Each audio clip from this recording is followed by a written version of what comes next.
Don't have any visitors for the first week, period. Minimum. This is what's right for me and my family. Bam. That's all you need. It's not their moment to have, and that's okay. So how to have a successful postpartum and set boundaries with family and a new baby.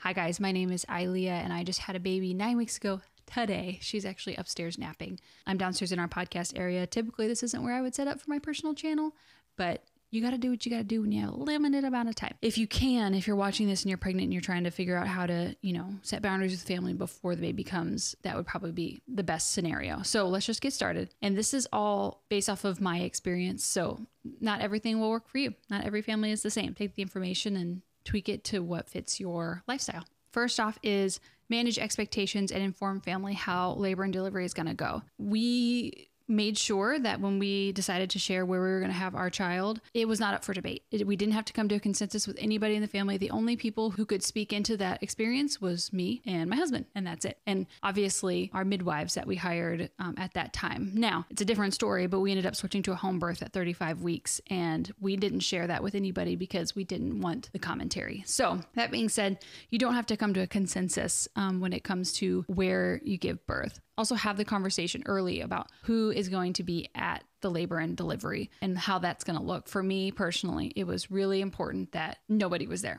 because, again, based off of all the research that I've done, you just want that oxytocin flowing as you're in labor and you don't want to be distracted.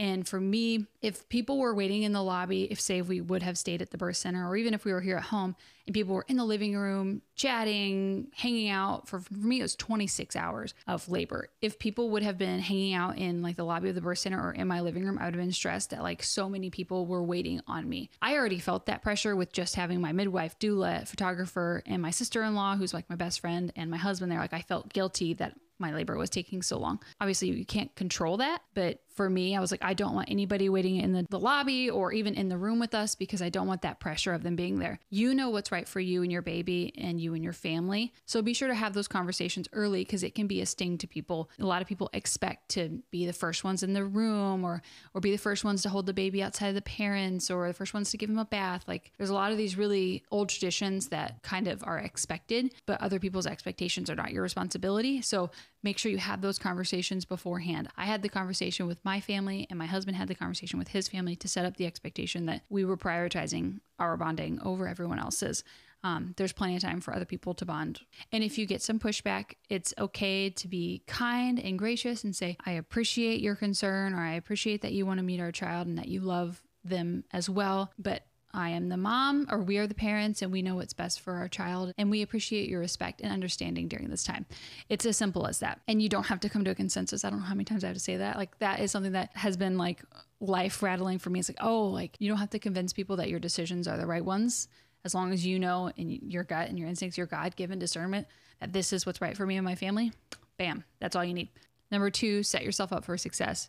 It starts with where you give birth, who's your provider, were you supported during labor, and did things go the way you had planned? Just like everything in life, there's a lot of question marks and some things don't always go to plan. However, an educated parent, when you go into even say a hospital delivery and you know all the things that could happen, all the cascade of interventions, and you're an educated parent, you know all the things. If you go in knowing the thing and then something happens and you know you have to do an emergency C-section, and you can come to terms with like, yep, I'm an educated parent and I know that was medically necessary, not just at the whim of a doctor's schedule. It'll make your mindset so much better going into labor and delivery. For me, being at home, that's where I felt the safest. That's where I felt the most supported. I communicated with my home birth midwife and my doula, my goal, my plan, how the medical industry has kind of burned me in the past, not in the labor sense, but kind of really setting up your team that they can advocate for you. When you feel supported, loved, and cared, and that oxytocin is flowing, that's when you're going to have a better postpartum because you feel supported and loved. You don't feel like you're taken advantage of, or that this doctor, touched me without my consent. If you set up your labor and delivery for success, your mind, your team, your space, that's going to make a world of difference for your postpartum experience. Number 3 is take as much time off of work as you can. I know culture says get back into work, and financially I know it's not the same for everybody. However, you do have 10 months to prepare. We saved extra, we did things, we modified our lifestyle so that we could take, or I could take as much time as possible. You will never get to the end of your life and be like, oh man, I wish I would have not stayed home that extra 3 weeks with my baby, and I wish I would have done X, Y, and Z project. You will never think that. You will never wish that you had made that money. Money is not that important. It's great, and it makes things a lot less stressful. My brain goes to, okay, at the end of my life, what will I have remembered? I will not be thinking about work. I will be thinking about those first beautiful moments with my child and getting to know her incredibly well and becoming her expert and advocating for her as well as I can and just being her mom, period. Being her mom is okay in that season. There's no reason to rush back if you can afford it and if that's what you want to do. Number 4, maybe slightly controversial, but is don't tell anybody you're in labor. For me personally, the reason that I feel like this is so important, for one thing, if your family did have trouble hearing that they weren't going to be at the birthplace, that they're not sitting there resenting that they're not in that moment with you guys. It's not their moment to have, and that's okay. We didn't want anybody to be informed of my labor and delivery because we knew what would happen. We knew texts would be coming in every single hour. How's it going? Has she progressed? And blah, blah, blah, blah. All the questions that happen. Nobody would be texting me because I'd be in labor. They would be texting my husband or they'd be texting Irene. Dave wanted to be present with the birth of his child. He didn't want to be on his phone, like feeling like he had to report to people. And I didn't want that because I know like if I would have come out of consciousness during one of my like laboring points and he would have been on his phone, I would have lost my ever-loving mind. Because when you're in that moment and you don't know until you're in it, oh my gosh, I'm going through this extreme spiritual, emotional, physical thing and you're on your cell phone. Like, get off your cell phone. So dads, no matter what, don't be on your phone, please. You know, the birth team is receiving texts of like, how's it going? How's it going? How's it going?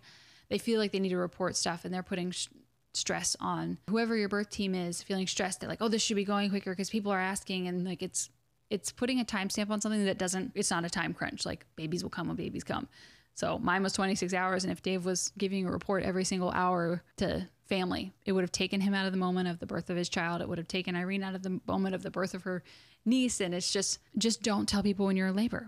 Simply just don't. Number 5, don't have any visitors for the first week, period, minimum. So right after you have your kid, you guys know how important it is to have that skin-to-skin bonding time. That first 24 hours is so important. What a lot of people don't talk about is actually how important that the first 2 weeks is. And for us, we did not let anybody come and visit us for a week. When we have another baby, it will be 2 weeks because that bonding time is so important and pertinent to the rest of your life and really the postpartum experience. Like I just wanted time alone with this human that I created and that I had never met. And it should not be your priority to have everyone else bond with your baby before you. If you really think about it, think about how it has gone in the past. Okay, you have a baby, say you're in the hospital, and then within an hour, family and friends are upstairs visiting you, holding the baby, taking the baby away from the mom who just met it. That does not make any sense. Like, no, that culture is shifting and that expectation is shifting. And so do not feel bad about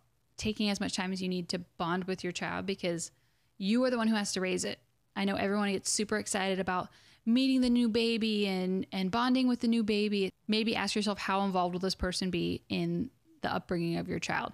Mind you, only the parents are responsible for the upbringing of the child, but who's going to be the village? Ultimately, it is mom and dad's priority and responsibility to prioritize their bonding over everyone else's bonding. A little tidbit, a little extra tip. So personally for us, we took that week of bonding, fantastic, 10 out of 10 recommend. And then when we were ready, we did it in small groups. So we started with grandparents and then aunts and uncles and then friends. And everyone who came over, we sent this graphic to. I'll put it at the bottom of the screen. It says, visiting our newborn, ask permission to visit. Don't just show up unannounced. No perfumes or strong scents. My gosh, have you ever been to someone's house where they have like 30 candles going and those Glade plugins? Like, anyways, no kissing nug is what we were calling her when she was in utero. No kissing nug under any circumstances. Yeah. And it's super weird that people want to kiss your baby. It's weird. Wash your hands before holding and do not put fingers in nug's mouth. And it's okay to remind people when they come to visit, if they're like, oh, just a little kiss. Be like, no, thank you. Nope. Don't stay too long. We're exhausted. For us, it says, please postpone if you are sick or recently jabbed. I know typically that argument is the other direction. They want you to be recently jabbed. That's not what we want. If you're recently jabbed, do not come around. And for the rest of her life, if you are recently jabbed, you cannot come around for a month. If you can't respect the parents' wishes, then don't come around. Don't ring the doorbell just in case Nugget is sleeping. Please ask us before you post any pics on socials. I don't get the obsession with social media.